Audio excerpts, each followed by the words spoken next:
My first job when I was 15 was, well, I worked for my dad for between age 5 to 15, and my first real, tax-paying job was I was a busser at a restaurant, and we had a gentleman there who was the general manager for the restaurant, really smart guy, and I'll never forget what he told me one time. He said, you don't prepare. He was hiring a bunch of people, and he said, I said, well, there's a bunch of people standing around. This is boring. I was 15, this is boring.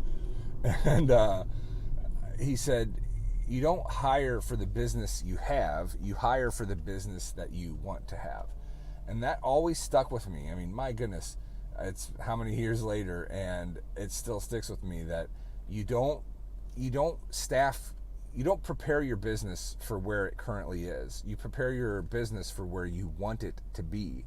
And I see a lot of people who just, they kind of scramble and they're just putting out fires all the time. And a lot of guys are scared to go out on their own, or they're scared to hire somebody because they don't know if they have enough business. And you get into that whole chicken and the egg situation where, man, I really need to get more work in, and, but I don't have the time. You feel like you're always running, always spinning your wheels, and it's because you haven't been able to prepare your business for the business that you want it to be. So think about it. Think about where you want your business to be a year from now, or 3 years from now, or 5 years from now. What's your ultimate goal? In the trades, a lot of times they don't age well. You don't see a lot of 65-year-old roofers out there. So if you're